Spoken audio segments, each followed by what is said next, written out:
everybody, Patrick Connor here, and welcome to the Knuckles and Gloves podcast. I'm here with my usual pal, Aris Pina, CompuBox operator and fellow fight history file guy. But we're also here with a very, very special guest, our friend, Lily Ulloa. Lily, thank you so much for joining us. Thank you. Thank you for inviting me. Absolutely. Definitely was looking forward to this. We've been talking about actually having you on. I don't remember what fight it was for. We were going to ask you on, but then when I went to go ask you, you were like at the fights, and I was like, oh, well, then we're not going to bother Lily. But regardless, thanks. Really appreciate you being here. And we also wanted to get some perspective from you because you were at the Andy Ruiz Jr. versus Luis Ortiz fight this past weekend in LA. So wanted to ask you how that atmosphere was and how everything's going.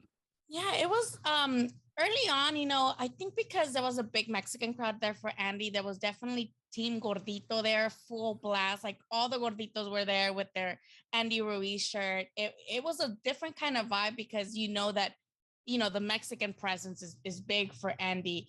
But, Mexicans are late to everything. So it was a very typical LA card where if it's not at the, StubHub, now it's called the Dignity or whatever. Now, like there people get there super early. But at the Staples Center, there wasn't that many people up until the co-main, which was Isaac Cruz, if I'm not mistaken. There was some more people for Abner Mares, but it looked kind of empty-ish. And then, once we got to the Abner Mares, to the Isaac Cruz, to the main event, then it was, everybody was full blast. There's fights in the stands. There was about 3 fights. It was back, the world is healing, boxing is back. It felt like, okay, like people are getting back to normal. So the atmosphere was pretty cool and a lot of chanting, but there was some booing like in every other card where there's Mexican crowd involved. There was some booing too for every card. Except Isaac. That's the true nature is healing, that our Mexican pals are booing something at the fight cards. Aris, I was going to say, dude, what did you think? Of the card in general. Yeah. It was entertaining. I mean, I told you beforehand, I had to catch up on it because I actually fell asleep. I planned on taking a nap before the card. Fell asleep around 8 p.m. and woke up at 1 a.m. So oh no. Yeah. What happens, bro? We're washed. Yeah, I mean, washed up exactly. But I've caught up on it since then, and it was fun for what it was, man. The Ruiz fight, I thought it was gonna be more of a banger than what it ended up being, but and still for what it was entertaining. Ortiz, for as old as he is, he's still skilled and he still can hold himself to a high level, so he was able to do that. And Ruiz was able to he did what he was able to do. I wish he was a little bit more active in the fight, but he scored a knockdowns, he scored a dominant decision, and onward and upward. And like Lily said, I like the atmosphere. It seemed well. Ruiz is very popular. He's and he seems to be in a good place mentally, which is good considering things that was going on with him and all that. So I'm happy to see that with him. As far as the rest of the card, PBC always puts on good shows. I can't complain in terms of that. Not sure if it was worthy of the price tag that they placed on it for pay-per-view, but that's a whole other issue. You know what I mean? But I mean, all in all, it was a fine show, and I'm usually satisfied with them. I don't have any type of beef or whatever with PBC, so it was cool. Yeah, it was. I think that they overall have done a pretty good job of tight matchmaking and doing a good job of understanding which fighters to put together. And sometimes I'll look at the cards and I'm like, it just doesn't even look good, or I don't know who this is, or something like that. But then it winds up being competitive, and that's kind of like the pleasant surprise. I don't want to make any ridiculous blanket statements, but that happens a lot with PBC, I feel like. And that's kind of what we got on the card up and down. But that main event, I was hoping for a little more action. You get 2 big fighters like that, you're hoping for a little bit more, just a little bit more action. That's all. And so I guess that's what you would expect from Luis Ortiz. That's kind of his style. You would think that the less action there is, the more it would favor him. And was kind of the case. The more the pace slowed down, the more he was slowing it down. But also, it's just really frustrating to watch Andy Ruiz because he opens up and you're like, whoa, he's punching in combination. He's got fast hands. He's got a good chin. and he doesn't react poorly to getting punched or anything. It's just that like he just stops. I don't know. I don't know. He didn't commit. It was very, very frustrating for me because, like you mentioned, like I was really excited when this card got announced, and I was like, oh, Andy and King Kong, they both got.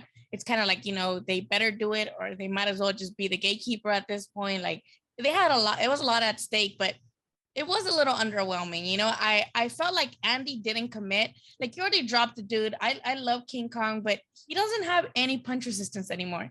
His legs fold at like any given punch. A decent punch puts him down. So I'm like, maybe Andy really respected Ortiz's power. So where he's like, I'm not gonna overly commit to actually like going on the attack. But also just felt like, maybe I'm being too harsh. And this card, like I mentioned, they have a lot to lose if they don't win, the pre-elimination or whatever for the WBC. So it's like, okay, I get it. They're both kind of like iffy because they don't want to lose. But also I felt like with a heavyweight card, I was expecting like more action too. I mean, not like Chocolatito Estrada. I'm not expecting them to go all like that. But I did expect at least a little bit more action and especially from Andy. It's kind of frustrating because he has extremely fast hands. He knows how to, he boxes well. He punches in combination really well. And just his general know-how kind of puts him ahead of the pack when it comes to the heavyweight division, especially speed-wise. So it's like, and then he just has these lows where he gets outboxed, and then, he ends up maybe losing a close decision like he did with Parker way back when. How he got outboxed completely in the Wilder fight, but that not Wilder fight, excuse me, second Joshua fight, but that was also too because he came in extremely obese. Yeah. But then in this fight, it's like if he had really stepped up the gas, there's a good chance he might have stopped Ortiz because, like you said, Ortiz's legs were just, they're on the back nine. He's cooked, and anytime he really stepped it up, he had Ortiz kind of wobbling, and on feeling a certain type of way. But then like, he would just, he said he would just back up, and it's like you make a fight closer to me, but you score 3 knockdowns and you only win a fight by 2 or 3 points. That's kind of telling, Yeah. And Luis Ortiz has that pedigree. It's not like he's some bum. It's not like he's some dude who's can't fight. I love King Kong. He's got a lot of skill. He has a really good amateur pedigree. And he can punch. He's not just some guy who can't do anything in there. So yeah, I get it too. You have to be careful. Andy Ruiz couldn't just go in waiting in there. But there is empty, I get it, but there is like a middle ground. There's a middle ground between going all out and just like, I'm gonna get knocked out if I'm not knocking this guy out or something, and then just kind of laying back for several rounds in a row, which is what he did. So I mean, it was just watching that was kind of frustrating. And at least I get the feeling, I feel like a lot of people also felt this too, that against other fighters, that ain't gonna cut it. No. That's against somebody who's more active, somebody who can take his punches, that's not going to cut it, He's too passive. Yeah. Like he needs to really get in there and try to change his approach, because with, it's not like King Kong really adapted either. He didn't really start changing his game plan. So it was like kind of the same fight the whole way through. And neither of them made any like changes to where it improved their specific game plan. So I don't think that's going to fly with anybody else, like you mentioned. And I feel like that Joshua victory, as much as it made history, it's kind of aging poorly because of Joshua's defeats and him getting hurt by Povetkin, him getting hurt by White at one point, right? Like, so it's like, damn, yeah, you made history. And that was probably one of the happiest days of my life. But it's like, is it really aging well, though? Like, it's like, I don't know. And like I just mentioned, for the second one, that was mostly Andy being overweight and unprepared more than Joshua executing his plan properly. AJ looked scared. He has a jab, but he looked scared. Exactly, he looked scared to engage, and he was lucky enough that the jab alone kept Andy from engaging. So it's like, like against an Usyk, against Wilder, I know his mental state, I don't know where it might be at. Seems like he's good too, but a single punch from Wilder and Andy is out on the floor. So it's just like, he can't be passive in that fight. I can see Wilder. Who do you guys think? Do you guys think that he beats anybody else at heavyweight at the top, Andy, or do you guys think he's just like kind of like a good entertaining fight, but not really there? I mean, I think he proved in the first Joshua fight that, like, again, the beauty of heavyweight boxing is that anything can actually happen, even when it's not supposed to. Like, even if the upset doesn't happen, like when Burt Cooper almost knocked out Evander Holyfield in 91, that was like, it's the beauty of it. If a guy can punch and he hits really hard and as good as you can take a shot, unless you're like Oliver McCall, somebody can get hurt. And Ruiz, like we talked about, he has the fast hands and he has good enough skills that if he really lets it go and like commits, he has a good chance against any of those guys, with the exception of maybe, I would say, Fury or probably Usyk in terms of all-around skill. But I think he would have a good chance against Wilder if he actually really tried to. You know what I mean? But if he plays the passive game and goes through lulls like he did against Ortiz this weekend, well, at some point he's going to be stretched. But I think that would be his best option. If you're going to go against the top guys, I think Wilder is the best, his best shot. And it looks like that fight might happen. So, yeah, it's a makeable fight. It's a fight that makes sense. It's a fight that would probably be fun, at least on some level. I don't like how passive Andy was, but at the very least, Deontay Wilder's got that kind of power that would possibly keep him on his toes and make him. And Wilder's not Mr. Activity himself either. Yeah, no, he's not like a swarming, or either. But it's one at a time. I don't think I've ever seen Wilder throw a combination. It's like one at a time. When he has a guy hurt, then he starts the windmill. Yeah. That's true. Yeah, the gifts they're plentiful. They were fantastic for a bit. He breaks out into a weird like jig right afterwards. You know what I mean? The stanky No, that was also good too. Yeah, that was good too. I mean, he was good. No, I love Wilder. He's entertaining to watch. Mm-hmm. But no, I mean, I do agree. I tend to agree. I think that it's tough to make a case for Andy Ruiz against a lot of other top heavyweights.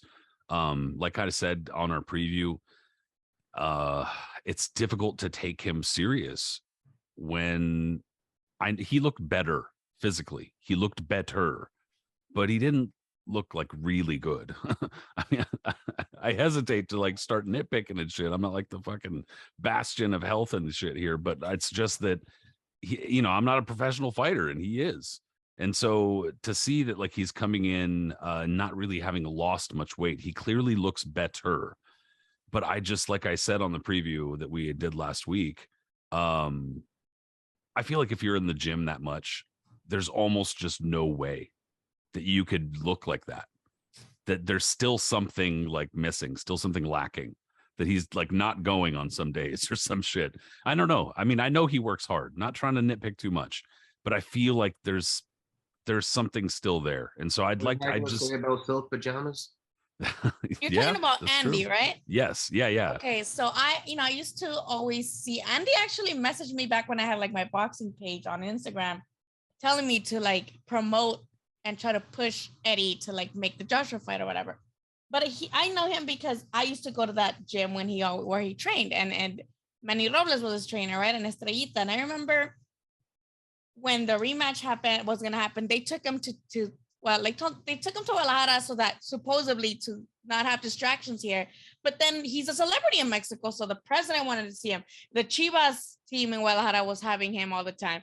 Atlas, all these politicians, celebrities were just inviting him over places, right? And they couldn't contain him, so they, when he came back, they're like, okay, come to the gym, and then he wouldn't show up. And Estrellita told me that he wouldn't show up, and he would just send them a video of him running in his backyard saying, I'm working out.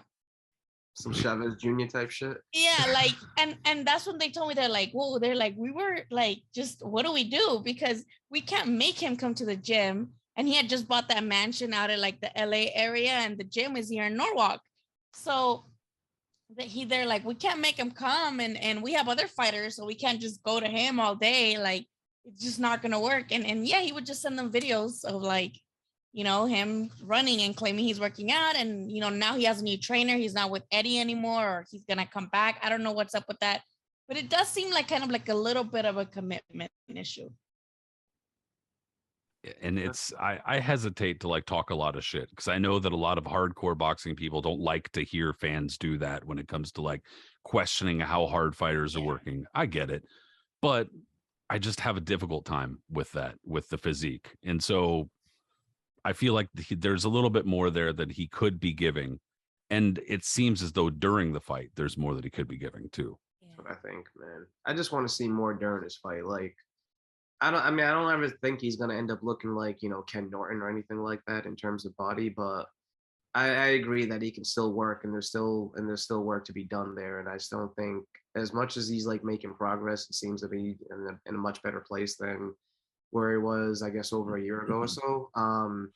There's still more improvements to be made. Like I think he's still in like an in between place, like you said, Lily, about his trainer, because I'm not sure who he's training with right now, but like you said, he was with Robles before. He said, yeah, I want to work with him again eventually one day. There's still just question marks. Who knows where he's going to go?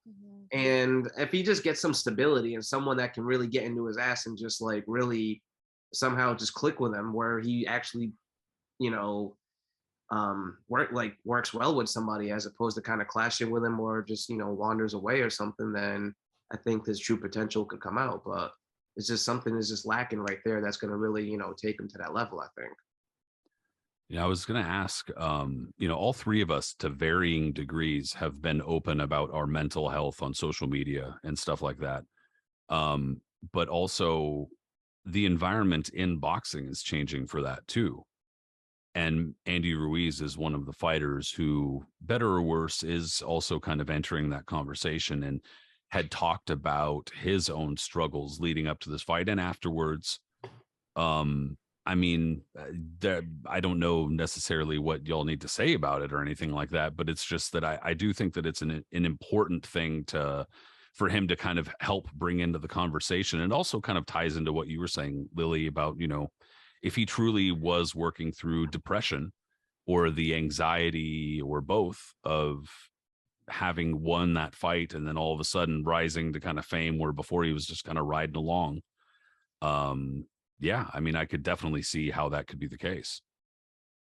Yeah, to me, it almost seems like, you know, and this is something that I've been wanting to write about, but I don't, because I'm like, oh, the boxing world's fucking shit. So I'm not even going to touch that kind of worms. But, you know, it's all connected. The mental health issue with fighters specifically, trying to live up to the standard, not only the standard that men are put up, you know, like they have to be the providers, they have to be like this big old thing to be impressive. Now imagine throwing a fighter in there, not only comparing yourself to the greatest, but to the people all over your weight class, people in other weight classes, the past fighters. So there's a lot that comes with that. And then, you know, throw in the Mexican machismo in there where it's like, you know, most Mexican men are like, especially older, like, you know, just work out, you're going to be fine. And they're not really taking that into consideration. So it could be a thing, you know, especially with Andy, whose parents, you know, came here and then he fought for Mexico. So it's all in the Olympics. So it's all these things merged in together where it could definitely take a toll on your mental health. But I do think there was maybe a mix of that, but also kind of like you mentioned, the Joshua opportunity came to him in a silver platter. He didn't really, maybe he did believe he could win, but like, I don't think he thought about it much past the victory. And the level of fame he got and the level of recognition, I think for the second fight, he was like, well, whatever, I already have like another couple million guaranteed. So what the hell? You know, so, or Joshua's going to be mentally unready. He's going to be dealing with his own demons. So I got it type of shit, you know? So I think it was both, a little bit of both for him. Yeah, he definitely came in way overconfident. Oh, yeah. Like it was absurd.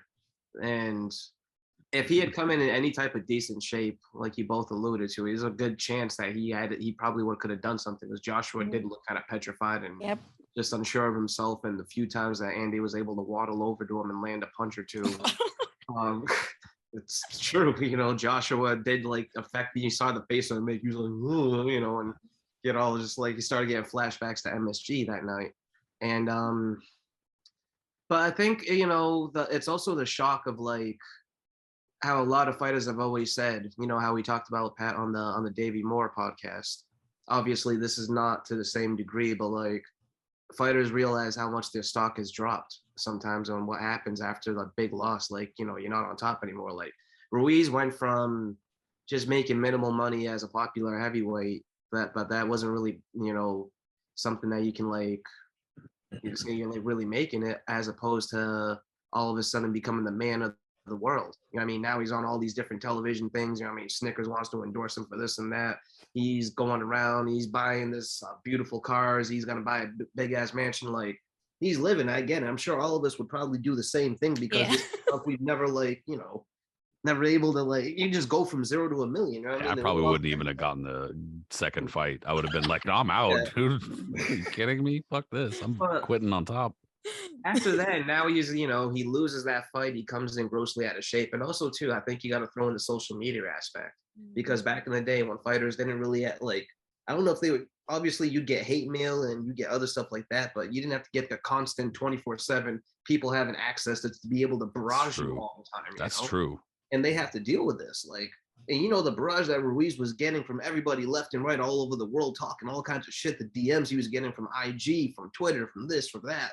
God knows what, man. Like, ugh, yeah, it is tiring, and that's why a lot of fighters they probably have to deal constantly, not only with that stuff, but deal with the online bullshit too. And it's just I can't even imagine. Yeah, it's a lot. I'm happy that the conversation has actually been opened up, though, because, like you said, Lily, boxing is so male oriented, and in a lot of ways just really for the worse, and a lot of the worst aspects of that kind of stuff, you know, toxic masculinity, if you want to call it that, are really manifested in boxing. So, and one of the ways that it's manifested is the refusal to address what's going on in fighters' heads, both, you know, literally in their fucking brains and also their psyche and how they're affected and stuff like that. I mean, I know it's like a really soft conversation to have. Nobody wants to have it, but it's one that needs to be had one way or the other. So I'm happy that they Especially when you got knuckleheads on Twitter talking about, well, back in the day, you think Tex Rickard would want so and so to talk about that? Like, fuck you talking about, man? Like, stop that. Yeah. These people like didn't even like dining with people of a different color. Okay, so like get the fuck out of here with that shit. But yeah, you know, but back to the fight though. Another thing that the last thing I would really was thinking to bring up was what Luis Ortiz had said in his post-fight interview. I felt kind of bad for him because the guy was like, you know, they're talking to him. He's like, man, come on, you know, I gave you guys a war. Like, that was crazy. And I was like, ooh, I know you got up from some knockdowns, buddy. That's great. But bro, you got knocked around and you were basically lucky that the other guy didn't do shit. You know, I felt kind of bad because the guy's like 43 or however old he is. And anyway, you know, I would like to see the guy retire, but it really did not sound like he's going to be retiring. Nah, I don't think so. I think he was proud of it. He's gonna get like dropped really bad and then retire, I feel like. He's gonna get I was rooting for him. Like, I was rooting for him because I was like, well, Andy already had his day in the sun. And Andy's younger. Like, I feel like Andy, he didn't know how to deal with the victory, so he had his chance. Like, King Kong's like, oh man, like poor Cuban guy, his daughter's sick. Like, he got, you know, duped out of a Joshua fight with Eddie Hearn. Like, he's just been through a lot of shit. And I'm like, man, like, I at least want him to at least become like some sort of champion, but it doesn't look like it's gonna happen now at all. And I do wish he could retire too, but I think he's gonna get flatlined, and then, you know, he'll finally say this is it. But I mean, who, like, you got to think, because he's in the PBC realm and they don't really, and that's the thing that stinks, because there's so many different heavyweights out there, not even elite guys, so to speak, that would make for really fun fights. You know what I mean? You got Hrgovic and Zhang, for instance, who just had a really entertaining fight. What was it? Big Baby Anderson from Top Rank, who's a prospect who I would love to see him matched up with some of these guys. Chisora is out there still around, you know, the caveman that he is. And so there's all these guys, but they can't fight each other because they're all on different, like, you know, promotional bullshit. So like, I wonder, you know, who else is there for Ortiz to fight? Because it's honestly, he's not going to fight Wilder again. He just lost to Ruiz. And I can't think of off the top of my head what other PBC heavyweights are on the rise, unless I'm missing somebody. Milwaukee or whatever his name is, the one that looks like a big bald baby. Maybe he can fight Ortiz. Yeah, and that had to be definitely a loser leaves town match, because then he just get pummeled. Well, I mean, you know, Luis Ortiz is kind of at that point, unfortunately. I mean, I'd like to see the guy get a big win too, but it doesn't really seem like it's on the cards. It did seem though, like at Staples, whatever the fuck that place is called now, that they did seem like they were fairly pumped for Isaac Cruz. I mean, they did seem like they were pretty up. So I will say, apart from that fight, which was fairly short, Another thing, and I'm not trying to turn this into like, me slapping PBC's back all day, but another thing that I think that they've done really well, and Isaac Cruz is a prime example of that, is they've been able to kind of take some of these fights that have turned into like almost accidentally competitive fights, like Tank versus Cruz, where a lot of people going in were, I'm not saying they were right, but they were like, we don't know who the hell this guy Isaac Cruz is. And then he winds up doing really well against Tank. And I think PBC saw that and was like, we got a fucking opportunity here. We can bank him separately, and we don't have to go, well, let's do the rematch. And we can kind of have our own star over here. And they've done a pretty good job of doing that. I think it's a different demographic too, like exactly much different demographics. So now you have fans tuning in from two different demographics, and that's genius from PBC. From a business standpoint, yeah, it's really smart. The only kind of potential backfire here is that after the fight, after Isaac Cruz scores a fairly quick second round knockout of Eduardo Ramirez, he comes up and says, I want that rematch. And Tank's like, what? No, you're not sticking to the script, buddy. What are you doing? That's kind of what it looked like to me. But Isaac Cruz is like, no, fuck that. I want that rematch. So, it's cool to see a fighter who's clearly, he knows what he wants. He fights pretty much one way, but it's exciting. He's a fun fighter to watch, and he's obviously pretty good. So count me in, dude. I'm in on that Pitbull train. He's a beast, man. And he could take a punch, because Tank was landing some bombs that flatlined a lot of guys before that. And Cruz walked right back and gave him some heat back. So, yeah. One of those fights that afterwards you can imagine Tank was probably saying, ain't gonna be no rematch, like Apollo Creed. Yeah, well, he said, he's like, oh, you gotta fight Rolly. And it's like, really? You want him to fight Rolly? Like, okay, I guess. Yeah. I would watch that. I would watch that. I'm not gonna lie. Yeah, don't get me wrong. It's a fine fight. But why is that the gatekeeping fight? That doesn't make sense. But whatever, I get it. You know what I'm saying? From a business standpoint, you don't want to throw them back in against each other right away, because then one's going to lose, and then you've lost that, you've built it up. So I understand, but pretty soon, I would guess sooner rather than later, people are also going to agree that that's the fight they want.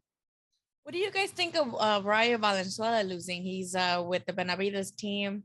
He got upset by the late replacement opponent. And I called that because I'm like, this motherfucker has he has one loss, but he has mostly knockouts. I'm like, I say that shit all the time. Rayo's defense has been sus since the first time. You never take that late replacement with the high knockouts.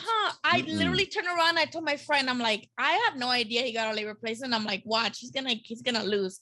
And when it happened, he's like, oh my God, he's like, you called it. I'm like, yeah, because you see this guy who has he has a loss, but mostly knockouts against an up and comer who has kind of sus defense. I'm like, he's gonna get got.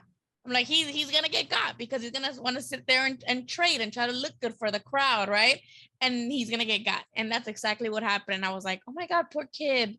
I felt bad for him, but I'm like, oh, hopefully he learns from it and blah blah blah. It is a learning experience. They're young enough to bounce back from it. Yeah. Yeah, that's something that I always mostly kind of somewhat jokingly say, but it's kind of true because there's so many examples. Usually I say don't ever go up against a Colombian or a South American dude with a high knockout percentage, but there's no video or something. Don't ever do that. But just in general, just don't take on a late replacement that's got a 98% knockout percentage or something. Don't do that. And but jokes aside, his defense was not good. He was offensive minded and just thinking, I guess, that he could bomb Dos Santos out of there, and that was not the case because dude got hammered. And from that first knockdown, you could tell he was pretty badly wobbled, he was out, but he had enough power to it turned into a firefight. That was a really fun little 3-round fight. It was really fun. Yeah. It's one of those type of things, like you said, when you take on a guy at the last minute that has extreme knockout, a crazy knockout percentage, even if it's really suspect because there's no footage out there, you're taking a big risk because you don't know what you're getting yourself into with a guy like that. They can either suck and all the guys he beat were a bunch of cream puffs and he can't take a punch himself, which is what you're kind of banking on, Because a lot of those records are inflated and built up like that. But sometimes when you roll the dice, and it's like playing Russian roulette, you catch that bullet. You know what I mean? And Yup. that's what happens. Like it's like you mentioned, it happened with a guy like with Epi Mendoza years ago with when he fought Tocumbo Olajide. Yeah, Tocumbo Olajide. Yeah, it hit him so hard the poor guy broke his ankle from it. Yep. And then, you know, just other example, like when Amir Khan fought Brady Prescott, and then, you know, famously you see his head just laying there and he's like looking up and his eyes are just open and has no idea what's going on in the world. So like it's those type of guys. Like when you come in, I don't know if Prescott was the last minute replacement, but like when you fight those type of, that's always a risk. And sometimes when you roll the dice and that happens, you know what I mean? You weren't prepared for it. You learn. It's a learning experience, and you try to build from it. This isn't the end of his career. It's going to take a lot to build from it. A lot of people, especially in this era, like to shit on this type of thing and be like, oh, well, can't come back from something like this, man. You know, you got knocked out so badly. That's a loss is everything. Yeah, loss is everything. Oh, God. No. He's still young, right? And you watch it, you learn from this. Eventually, I'm sure he's going to want a rematch. And then, like you said, it was a really fiery fight for as long as it lasted. He didn't get blasted in like 20 seconds. So, yeah, I'm sure down the line, there'll be a rematch or something to go on from that. Hopefully, at least. You know, I'm gonna tell you something. You know who's sleeping on the couch for the next week is Abner Mares. His wife looked pissed, dude.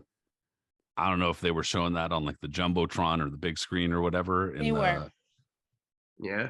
Yeah, dude. She looked mad because they were saying during the broadcast that she apparently didn't even know that he was really coming back, that she thought it was a joke or that it was like he was just training for fun. Oh, shit. And then they announced the fight, which was, that shit was like 2 weeks ago, dude. That they like just barely announced that.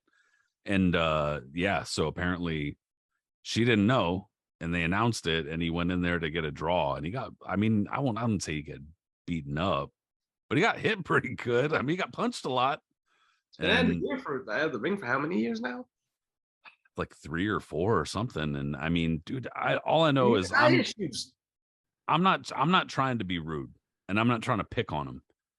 His eyes look fucked up. His eyes have always looked like he's cross-eyed. And even more glasses. so now. Yeah. Well, and yeah, he doesn't even take off his sunglasses during the broadcasts that he's commentating. Like the guy, they're clearly not good. So it makes me really question how the fuck he got licensed to fight in the first place. Exactly. And then secondly, you know, just it doesn't sound like good decision making, but poor guy, because yeah, that was not the expected result for sure. But like, what is he planning to do? He, you know, especially in that weight division, he's not going to beat anyone. And I don't want to be mean either, but it's like, give it up. Like, learn your place now, especially because, yeah, I get that he wanted to fight Tank, and that's very brave of him. But then, like, your health comes first, right? And that comes back to maybe that mental health that we talked about earlier, the machismo, the pressure that men have to like be, you know, kind of like these heroes, or like kind of just go above and beyond, because he was a 3 division world champ or something like that, wasn't he? Or just one? Bantamweight 100. Yeah, bantamweight to 126, something right? Like that, right? So it's like, you did good, my dude. Like, you had a good run. So why are you trying to do the most? Like, it's your health should come first, right? But like I mentioned, with not just men, but like you throw in the culture, the Latino culture, and it's like, okay, well, men don't really care about their health like that. They rather work on themselves on their own. And it's like, I hope he listens to his wife and just be, you know, I'm pretty sure he's a great dad. He's pretty good, like, as a commentator. I don't mind him. So I was like, just try to be there, you know? Yeah. But I understand, like, him looking on from the outside looking in and commentating. Maybe he's like, damn, I kind of want to be fighting. So definitely a thing. It's the thing with them these commentators that are still young, is that like they go out there and they watch this and they start getting the itch really, really quickly again, that they think they can go back there and do it. Like Jerry Corey had that issue. That's when he came back in 77 and got his ass kicked against Zanon before he won. And then like you move on to like the 80s and up until even recently too, like Paulie, when he was there trying to be a commentator, then he would step up and just get absolutely annihilated by whoever PBC pushed against him. Or then he like just went and shattered his hands and bare knuckle. Oh yeah, Right. that too. I forgot about that. I forgot about that. My mind Um, forgot that existed. It's like a fever dream. totally. And then who else was there? I know I'm having like a brain fart with a couple of other guys from the It's past. Algeri too, right? Didn't Algeri get his Yeah, ass kicked Algeri, yeah, recently? Yeah, decided to get a little he itchy came and out came of back. semi, I guess. I don't know if he officially retired, but he was out for a while and then he came Yeah. back. He's Being a been commentating. nutritionist. Yeah. He's pretty good at commentating too. Yeah, I love him on Oh, Top Rank with Christina. all Yeah. these guys are really insightful for the most part. There's a couple of idiots on the mic that just shouldn't be behind it, but for the most part, all these former champions are really insightful and they're really well, and they bring an aspect to the game because Yeah. they clearly from the experience and all that. But if they're young enough and they still feel that they got something to prove and they got whatever, and like Rocky talked about that little thing in his stomach, Mhm. the bug in them that they want to let out. And they watch enough of these fights where they start thinking, you know what, I can come out of retirement and do some damage myself if I really wanted to. That's what happened. A lot of that happens. And then they have the name, and that's the problem. Is that like Mares? What fight? What round? What division did this fight happen in? It was lightweight. Lightweight. So Yeah. eventually he's aligned with PBC, he's aligned with Showtime. Comes back. I mean, this fight was a draw, but like if he comes back again and has like a win or two, just because of his name, he's going to be used in a high profile Like fight. Isak Cruz or something Yeah, like that. somebody You has know, to step like with you could someone see that that's happening. Beat him to someone, yeah. Oh, And just because he has the name and someone's gonna whoop his ass, and it's not gonna be necessary. But at this point, that's what probably the end game is gonna be, unless he decides, you know what, maybe this ain't the best for me, or his wife, definitely tells yeah. him. I would wager that that's probably the more likely result because she looked pissed, dude. She looked super pissed, and rightly so, because that was not super easy to watch the last few rounds because he was just running. He was like, "I'm out of here, dude." So yeah, but no, overall, I thought it was a pretty good card. I thought it was pretty entertaining. Like I said last week going in, I really wish that they wouldn't automatically go from like, oh, if it's a pay-per-view, then it's got to be $80. Like, why can't it be like 40 or something? Like It'd be like 25, like in the UK. something. But Especially if it's not like a championship fight. Like, why doesn't it cost that much? it's tough to justify. I don't know. Well, and then again, though, they just released the attendance figures today and said that there was like more than 14,000 in attendance. So it's like, I miss free boxing for all. Fuck. Because So it was cheaper to go than to freaking get the pay-per-view, probably. I didn't pay. I think I paid like $50 for my ticket, and I wasn't far at all. I was like in the second. Well, and if you can go, that's worth it because that's Yeah. live boxing's different. But Just remember all yeah. the fights when PBC first popped up and everything was just on NBC and ABC and the other networks, and they would just do that. Can we just go back to that again? That was nice. Those free boxing for all That was t-shirts nice. that they were passing out to people. I'm all for free. And everyone, and then what's so funny is that like boxing Twitter back then was getting pissed off that the boxing that they were putting all these fights on for free on TV. Yeah, they were mocking the fact that it was free, and now it's like, and now that you got to pay for it, now they're like happy. flipping out again. Yeah, Never you gonna should have be shut the happy. fuck up, you jerks. Yeah, well, but I mean that's a goal for everybody. Like again, like for the people that don't agree about this being on pay per view, I totally get it because I don't agree with it. But it's just it is what it. I don't know. It's boxing. It's better than taking up a slot that somebody else could be in, I guess. But at the same time, it's also a way for them to get a direct gauge of what these fighters' popularity is. Not in LA, obviously, because it sounded like it was well attended, but they're going to know real quick how many people really care about watching Andy Ruiz and Luis Ortiz. So, in any case, I think there's far more overall hype going toward and hype that should be hype. This weekend, there have not been too many all-women boxing cards in general. There have been some, but there haven't been that many.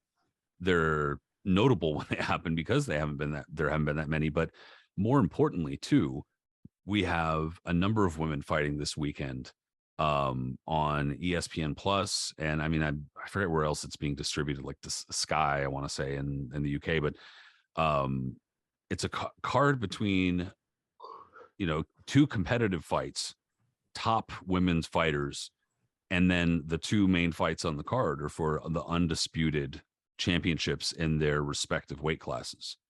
So, I mean, it's big. It's good.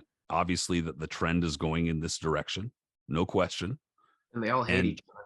I know, Yeah. that must makes it even better. There's like legitimate- these are real rivalry and it's real competitiveness. Like, what more can you want? Like, they're It's really pretty cool. talented, both of them. All, you know, especially the main four, right? They're very, very talented champions. They hate each other, like drama. You got everything. It's amazing. I love this for women's boxing. It's historical in itself. Yeah. It's awesome to see where the sports come from. It's, you know, from its early stages, from the respect that it's been just clinging to try to get over the years, and just recently started to obtain to the point where it's at now. And for a card like this to happen in men's, and especially too, if you think about the importance of this, like if you want to put in comparison how big this would be like, I don't, off the top of my head, I can't think of like who you'd match up, but this is like, think of like the top five, you know, 6, 10 pound for pound guys in the world, and you're taking two guys from each division, pound for pound guys, just putting them together in undisputed fights. When have you seen that happen in men, like for men, on a card? Yeah. It Very, doesn't very happen rare. very often. Doesn't happen, you know. And if it was, you'd have to pay you out the ass for it. But like Yeah. the woman to watch this on women's for their sport, and to see this on ESPN Plus, it's pretty awesome. It's A long it's time really coming too. These fights took a minute to make, especially Yeah. the men. So I was just about to say, yeah, that the one of the other cool things about this is that they've had time to kind of marinate a little bit, which means that there's obviously been a narrative or like a clear line of rising popularity Yeah. for women's boxing. So it's been happening, and it's been kind of working toward this I moment. think they waited a really, you know, that was nice in the marinating, because I think first they normalized seeing women's boxing in more typical cards. ESPN had Mikaela on there. You know, Golden Boy does really well at putting women, you know, back when Ceniza was with them, and Marlene, and they have Yacosta Valle, and then they have Sulem, right? So like they do a very good job of you know, Eddie too, of putting the women in the cards, even as co-mains, so where like you get used to seeing that, and getting used to the fact that like women fights are not boring. You know, I've seen plenty of boring ass men fights, and I don't really ever see much. You know, obviously on boxing Twitter you see people, oh, that was boring, but not to the extent that you see women's boxing get dragged. You know, and I think now that, you know, we have the Mikaelas of the world, the, you know, Serrano, all of these women like kind of getting at the top. Obviously, Ceniza and Claressa, like, you know their names, and it gets you interested more on like their story and the background. Is just I'm really excited for that card. Who are you guys picking for those cards? I don't know, That's- man. I'm to be. Those are competitive fights. It's really tough. Like the first fight, the main event, Shields and Marshall. Like it's, you know, Shields is obviously feeling that she has something to prove. This is the only loss that she's taken in the ever as a pro or amateur in boxing, and like Marshall just has this air of arrogance about her. She's had it since she was a pro, and the way she kind of looks at Shields and how she feels about her, calling her pillow fists and all this other stuff. And yeah, Shields isn't a hard puncher. Maybe if there was 3-minute rounds, she'd score more knockouts, but she's more of a volume puncher, a volumeist. And like Marshall, obviously, to her credit, she does have power, which is kind of rare in women's boxing. But like she, you know, has proven that she can flatline someone and just absolutely just cold cock a girl. And their style, and they have like a style that you think could mesh well. Like Shields is like, you know, high volume. Marshall is kind of like a laid back, more of a counter puncher, but is dangerous with the shots that she throws. And as the rounds go on, she adapts more to her opponent and starts, you know, really working her style. And I think Shields' activity could see this day, but I could definitely see Marshall clipping her at some point too. So I think Shields is going to win a close decision, but I think she might taste the canvas at some point.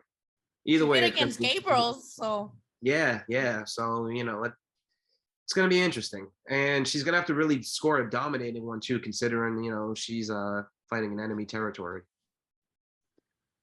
Yeah, I have pretty much the exact same thing to say, man. Like I think that you're spot on. Claressa Shields is probably more skilled, a little bit quicker, a little bit sharper, definitely punches more in combination, probably more of an active fighter than Savannah Marshall is.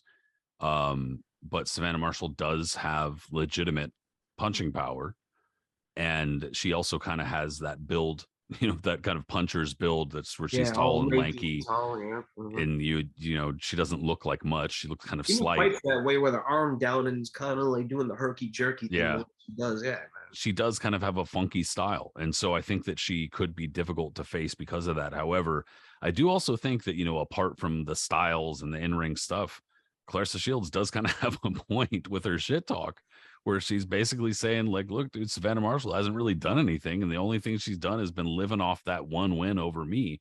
And she's got her own pro career now. Savannah Marshall is a good fighter.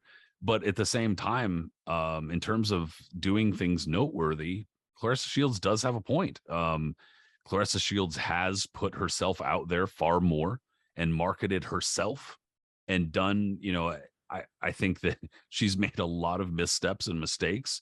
And I would really like to see her get a fucking PR person or something, or like somebody to handle her social media or something. Good job, Unc. I mean, I like her overall, Yeah, but totally. she needs to just, there are times when, like, even me, I've learned the hard way, don't send that fucking tweet. And she's doesn't really seem to have ever really learned that lesson. Like my exact sentiments, like Claressa, I think the intersectionality with her being both a woman and a, Black, like she gets a lot of shit just because of those don't things, get me wrong. But also, like, sometimes I'm like, oh, I can't keep defending you, Claressa. Like, when she came out talking about, gay characters in kids cartoons, or she just says random ass shit. I'm like, oh, Claressa, please, like, just stop. It's the kind of shit where, like, if you had given me Twitter when I was like 19 or something like that, like, I'm so thankful that shit was not around when I was 19. So it would have been the most horrible thing. And people would be digging up my tweets now. That's how I feel. And I'm like, oh, Claressa, like, and that's mostly, I believe she is more skilled. I feel like, yes, Savannah Marshall punches hard and she's proven it with her opponents. But I do think that, I know the pool for the division isn't the best, the most competitive, but I do feel like, I do feel like Claressa has the better resume. And I do feel like she accomplished more, like you mentioned, and she did the MMA, which maybe she took a loss, but I feel like that's strength. It strengthened her, like, I guess, conditioning and like how the punches she takes. I'm hoping that she wins and that she's able to avenge that loss, because, like, oh my god, I watched the trash talk the other day. I was fucking cracking up because she's like amateur shit. She's like, why are you talking about that? That's like the only thing you have to be proud of. Like, you're a pro now, and the only thing you have to be proud of is beating me, like, in 2016 or something like that. She's like, what is up with that? And I'm like, oh my god, Claressa, like, she's right. Her shit talk game is up fucking here. And I feel bad because when they're like, oh, do you want to shake hands? And then, like, Savannah's just like, and then, freaking Claressa looks so intimidated. She's like, what do you want to do? And Savannah's like, I'll shake. And then they shook hands. That was like the most hilarious thing. I'm like, damn, she's like dog walking her already. So I know I would just want to see a great fight. I would love to see Claressa give a boxing lesson, but I would also love to see her on the fucking canvas, just because KOs are fun, right? But I don't know, man. I don't know. And Baumgardner and what's her name? Oh my god, fucking Mikaela Mayer. Mikaela, right? Same thing kind of there. Like, Mikaela said some shit that I'm just like, oh, like typical white woman shit. But she's very skilled. Like, she is so skilled, and she is a great fighter. I love her style. And then you have Baumgardner, who also says some dumb shit. The other day she said some pick me shit. Like, I don't need 3-minute rounds. Alluding to that, she can knock you out faster. But I'm like, bitch, like, you got people over here, like women, advocating for 3-minute rounds, and you want to be a pick me and say, I don't need 3 minutes. Like, no, I get it. You get knockouts. I get it. And I love your style, but please don't say shit like that. But that one's hard to pick. I do think I'm edging for Mikaela just because she has the better resume and the more accolades at that weight class. But I think that's going to be fun just because they don't like each other. So that one's going to be fun and aggressive. Oh, they really hate each other. They really do. I mean, I think the build-up for that one's been even more fun than Shield Marshall, because Marshall, like you said, all she has been going on has been talking about her amateur win and calling Shields pillow fist. Like, Baumgardner and am I saying the last name? Baumgardner and and Mayer are both like elite trash talkers. Mm-hmm. So the way they've been going back and forth and on Twitter, oh my god. Yeah, oh my god, man, they absolutely hate each other. And then, like, now that they finally face to face and they've seen that the little interactions that they've been having, absolutely hilarious. Like when they shook hands, oh, you want to squeeze my hand? Squeeze my hand. Oh. Like that had me crack up laughing. And like some other stuff they just been going on. You know, when they talked about the whole dog walking thing, they're like, oh, you calling me a dog walker or are you a dog? What was it? What's this? Yeah, that's so. Did you guys see awkward. when Andre Ward was with Mikaela? No, Andre Ward was with Mikaela, yeah, and then Tim Bradley was with Baumgardner, and they were like FaceTiming each other. That one's really good too. It's on Top Rank's YouTube. That one's fucking funny too, because they're just talking shit to each other through FaceTime, and like the cameras are capturing it. It's just so hilarious. I love this. I love this women's boxing. It's so exciting, and I can't wait to see it.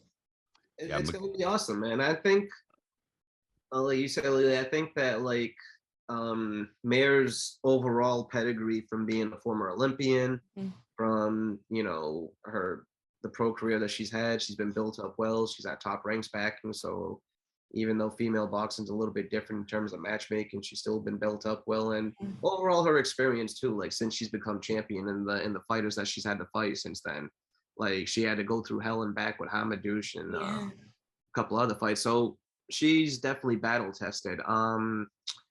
Baumgardner, she's lost. But aside from that, and the opponents that she's fought, her biggest win is Terry Harper, and that was a huge win. I mean, that was definitely a huge upset. But I just think the overall class of Shields Mayer will probably see through. But I'm really excited, man. It's like high drama. Baumgardner is definitely going to bring the heat, and she has enough power too that I'm going to be definitely curious to see how Mayer handles it, because I thought she was hurt a couple of times in a couple of her fights. Yeah, like she held it well and she didn't go down, and she preserves or whatever. But like she can be touched. I mean, she's aggressive too, and if she wants to get in there and try to have a firefight, that's definitely going to go in Alicia's favor. So should be good. Yeah, I think something that you had said, Lily, was kind of funny. I do think that Mikaela Mayer almost does have a little bit of that, like Karen in her. If I'm gonna be honest, too, she does kind of get. One time she just, it was a while back. It must maybe like a year or two ago, but she said something like invalidating like a woman fighter of color's like experience, and I'm like, oh, that didn't sit right with me. But she, I'm like, whatever. She's a good fighter. I never seen her say anything really out of pocket. It was mostly just that. Like I remember seeing that, I was like, that's typical shit, but. She's great. Like I love her style, and like Adi said, like she does come forward, but it almost opens her up to be countered, and to be countered by someone like Baumgardner, who's like so feisty. I feel like that's gonna be entertaining, and they don't like each other. I think that's the best part, because whether this, I'm not saying they're emotional women, because men get in this trap too, where they're angry, they get in there and they just want to hurt you, and then it kind of backfires. And I feel like this is something that they both have to watch their emotion and be more tactical than get really in their feelings, because those feelings are strong. You can tell it's not for show, it's not fake. If they're not trying to build up anything, like those girls don't like each other. And it's like waiting after school for the two girls to fight, like behind the 7-Eleven trash can. It's like that. Like I can't wait. I actually remember like a couple of years ago, I want to say maybe about 3 or 4 years ago, Alycia Baumgardner, she followed me when she had like not long after she turned pro, the Boxing History account, that is. And I remembered, like, I followed her back because I like following fighters and stuff like that. And I kind of paid attention to her career. I'm not going to lie and be like, I'm a Alycia Baumgardner, like, expert or something. But I do remember following her career enough to know that maybe about 2 years ago or so, she really badly hurt her knee. And she wound up having to have knee surgery. And I remember at the time she was saying that she didn't really think that she was going to be a fighter again. She knows she was going to fight, blah, blah, blah. And obviously she recovered, and I think that she clearly has some mental strength. And that was something that going into the Terry Harper fight, I remember when we had done like a really brief preview of it, I had talked about, because I was like, well, I'm not so worried, or I'm kind of worried about her like mentally, because I just on Twitter, similar to Claressa Shields, she seems to tweet out a lot of stuff kind of like without thinking, and you almost get like a little glimpse into her psyche and stuff like that. And some kinds of things, like I said, it's almost like you don't need to tweet every little thought that you have and that kind of thing. And so I remember just kind of watching that and being like, yeah, I don't really know much about her, and it seems kind of odd. Obviously I was wrong, because she cold cocked Terry Harper and looked great doing it. But I do think you have a point, because I think that Mikaela Mayer's pretty sharp. She's obviously gotten much better as a boxer in the last few years. She's sharpened up her game for sure. But she's hittable still, and Alycia Baumgardner can punch. So I mean, there's a lot of, but the fact that we're even able to have this conversation that's kind of nuanced about like an all women's card, that's good in and of itself. You know, that we've been able to follow along the narrative and stuff. So I'm really excited. I think that Mikaela Mayer probably is going to take a decision, but it's close to call. And I think that Claressa Shields is probably going to take a decision over Savannah Marshall too. But I'm really looking forward to it. Think about where it's come from again, man. Like we've discussed before, how women's boxing came from the 70s and the Trailblazers back then with Marianne Tremillard, and as much as the guys, a lot of people today will hate it, Jackie Tonawanda. Moving on to, sorry, the way they lost it and how she got inducted into the Hall of Fame. Yeah, a bunch of middle-aged white dudes just losing their fucking minds. I love it. It's great. She never had a fight. She's not supposed to be in the Hall of Fame. Oh, they were even talking about it at the Hall of Fame during the weekend, still bitching about it. Whatever. I knew they would. Of course they would. So, but then you move on to the 90s and you have like Christy Martin. I mean, this is like when women's boxing got very popular, but it was still considered like almost like a sideshow freak attraction to a degree. Yeah. You know, and it was bullshit, because like people love Christy Martin, but they just they just wanted to see them beat the hell out of each other. They still bring up Christy Martin and Mia St. John. They're like, remember, but they had the undercards, Christy Martin, Mia St. John, and Butterbean. It's like, dude, that's not the same. What do you mean? No, and that's what I'm trying to say. We've come so far from the days of. Don't get me wrong. When Christy Martin was a hell of a talented fighter, Kathy Collins was back. I mean, there were definitely some straight up so bums, a lot of talented fighters. Yes, like opponents. But I mean, come on. Unfortunately, what was featured a lot of times on television was these talented fighters like Christy Martin or Deirdre Gogarty clearly beating up a woman who came in the ring and had no fights whatsoever, despite the stupid record that some guy that made up with and gave it to her. So of course people don't want to see that. And just get cold cocked. I mean, it still happens today. It happened recently on the DAZN show with that girl. Oh God, that was so bad. Awful, yeah. But I mean, that's at least now that's few and far in between. That used to happen all the time back then. And now you think about it, now the scraping for respect they tried to get, the super fights that should have been made that wasn't made, like Riker and Martin, like Ann Wolf against Layla Ali. And now we're at the point now where these fights now are starting to be made. The people are just looking at female boxing in a whole new light. They're getting the respect that they absolutely deserve. The skill level is at a different level now than it's ever been. And yeah, things are just, it's awesome. It's really, really great to see. It's like a whole different revolution that just came full circle now. Yeah, it's really cool. I really appreciate the promoters who have put in the effort and the work to make sure we can see it. So I'm really looking forward to this weekend.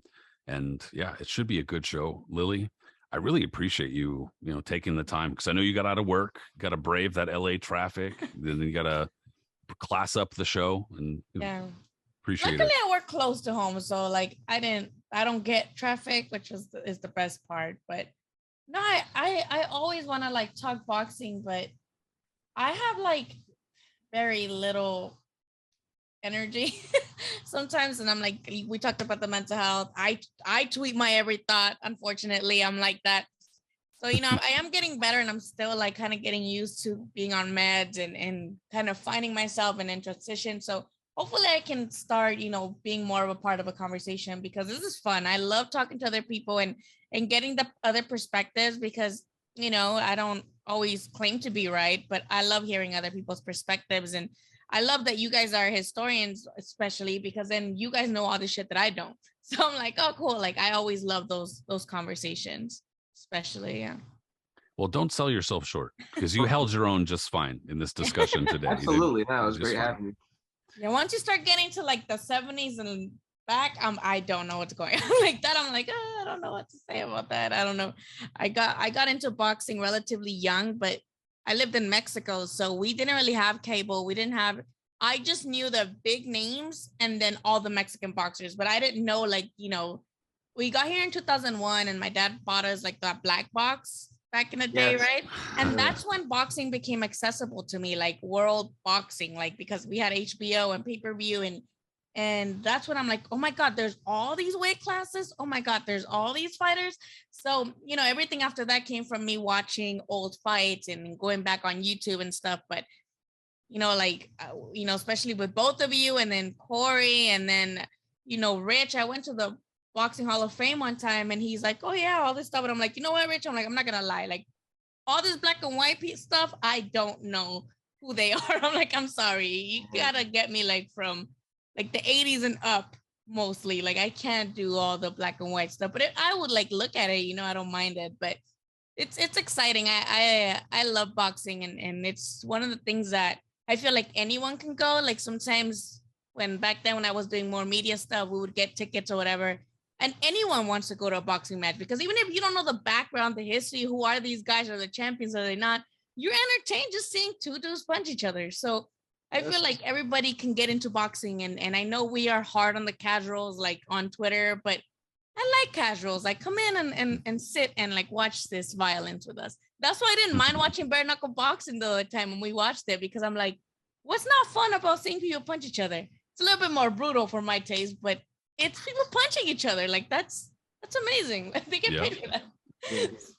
Well, if everybody, anybody who listens in or watches or whatever want to have a conversation with you about boxing on social media, where would they go? My Instagram is Billy Ho Saunders, like Billy Joe. It's a play of words, like Billy Joe Saunders, but Billy Ho Saunders. I've been having this username forever, right? Forever, for years. And I remember when he fought Canelo, I got so many Brits sending me threats. Like, oh, you're making fun of Billy Joe Saunders. I'm like, I've had this username forever. And like, I had Brits literally like send death threats to me because of my username. I'm like, I have nothing against the guy. Yeah, I'm like, I'm not saying anything bad about him. It's just to play words. And I had to like send that message. Easy response is tell your kid not to be punching people in the dick, bro. Has someone beat that kid's ass yet, by the way? Well, it's going to happen sooner or later. Keep doing it. Well, is Billy Joe Saunders fighting anymore? No, right? He's chunky now. Like he's retired, right? Yeah, I guess someone said he's back in training, but who really cares? I doubt it. Yeah, well, he's about to get that copyright infringement from Lily if he gets back in the ring. Yeah, that too. See, like I'm gonna take over that name. Well, and I saw that you also have been. I mean, it's kind of as you can, but you've been posting some YouTube videos lately too. Yeah. I want to get like on a rhythm, but I like also watching sports. Like I watch baseball, so sometimes I get home and I'm like, I kind of want to watch baseball. And then also I just don't know what my style is. I'm more of a writer. I like writing, but I know that people don't read anymore. So it's mostly video, and I can't find a style. Like, do I want to do recaps? Do I want to just do I want to dive more into like analysis videos. And like you mentioned, like the mental health, like the intersectionality of outside impact on boxing, mental health when it comes to men, right? Like I felt bad with Anthony Joshua because I'm like, I thought, I'm like, oh my God, he's going crazy, right? And then after I'm like, oh my God, like this is a mental breakdown. It just happened in front of us. Right. And we're making fun of the dude. I'm like, fuck, I said, oh my God, he's, like, please take the mic away. Like, where's Kanye? But now I'm like, oh my God, like that's our initial reaction to somebody having a mental breakdown. And it's like, fuck, like we should be kinder. It's like, with Ryan Garcia, with Danny Garcia, obviously Joshua, we talk about all this stuff, and I kind of wanted to make more videos like that, like videos of how outside, things impact the boxing world. We talked about Claressa, that intersectionality of like her being Black and being a woman, and how that kind of plays a part in why a lot of people don't like her. I wanted to ask you, I don't know, maybe now I'm rambling now, but I've been wanting to write about how the WBC keeps making these fucking indigenous people's belts. And I want to know how much of those sanctioning fees goes to the reparations for indigenous people. Like I deadass want to ask, like how much, like they'll be like, oh, we paid them. No, because Mexico's like super colorist. and like we're proud of like we put this facade of like being proud of our indigeneity, but it's not. Like they treat indigenous people like ass in Mexico, right? And it's like, how much like did you pay reparations? How much of this goes to those communities, to those indigenous communities, or are you just paying these people for like, you know, like anybody to make a belt in that type? So like those type of things I want to bring up, but sometimes I'm like, boxing's not the audience for that. They're not. They're gonna kick my ass. Like they're gonna be like, get the fuck out of here, you know. But I don't know. Like you mentioned, as I go and hopefully when the heat stops being this crazy, because you know you have lights, I have lights, and right now it's just too crazy to get like in front and be filming and stuff. So it's just, I don't know. I'm sorry. I just went on a fucking rant. I'm so sorry. Well, but my page is XicanaBoxing with an X, XICANA boxing. Sorry, I lost it. Well, as far as the WBC goes, I couldn't tell you where all that money goes. Mhm. And I couldn't tell you, maybe they truly do like get indigenous folks to help or some sort of, I don't know, maybe they do get input or something, but I can tell you this, even if that is true, I can tell you that they're still holding their fucking conventions at like resorts in Cancun, which are largely white or European owned, and are largely like, you know, like the people who work there and shit like that are indigenous people who get paid shit. Yeah, and then they're displacing people, the locals, the indigenous locals. So yeah, so I mean, you know, the point being that whatever good these belts purport to be doing or claim to be doing is probably fucking totally counterbalanced by the bullshit that they're doing on a day-to-day basis to fighters, and also what they're doing apart from, you know, these are not good organizations. It's not UNICEF, you know. Yeah. Fuck these guys. So yeah, but no, it's cool. We're here for the rants. That's what I do. Ask Aris. That look he has right now is what he does when I call my rants. I just have to. He just lets me go all the time. So no, that's what we're here for. We appreciate you coming on for sure. Absolutely. And I appreciate the invitation for sure. I love talking boxing. Well, like Lily said, go ahead and follow her on Instagram. She's also on Twitter too. She didn't mention that. Yeah. Queer Desmadre, but I don't know how to spell that right at the top of my head. I had a QUEERDESMADRE. But Desmadre is DESMADRE. Desmadre. Yep, this that's is Spanish. Right. Yeah. So she's on Instagram, Twitter, or go follow or subscribe to her YouTube channel, XicanaBoxing. Yes. And of course, the Knuckles and Gloves podcast. If you listen to it, please subscribe on whichever app you listen to. Leave us a comment. If you watched, hi, thank you. And subscribe on YouTube. Very much appreciate that. And as far as social media goes, we're on both Facebook, Instagram, and Twitter. But then individually, Aris and I are also on Twitter. Aris is there as Punch Zone Aris. I'm there as Patrick M. Connor. Hopefully we'll see you there. Lily, thanks again. Everybody, take it easy. Good one, yeah. Thank you, guys. You work for CompuBox, you said? Yeah.